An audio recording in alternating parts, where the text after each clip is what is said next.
Day 88 English vocabulary class. First word design, రూపకల్పన. Designer, రూపకర్త. Dzire, కోరిక. Desk, ఒక బల్ల. డెస్పరేట్, తీరని మరియు నిరాశ. డెస్పరేట్లీ, నిర్విరామంగా.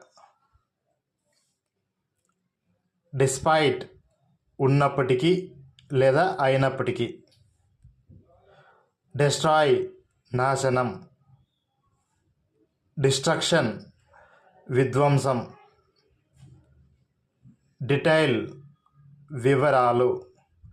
Okay, that's all friends. మన వీడియో కానీ మీకు నచ్చినట్లయితే మన ఛానల్ని సబ్స్క్రైబ్ చేయండి, లైక్ చేయండి, అలాగే షేర్ చేయండి. Thank you.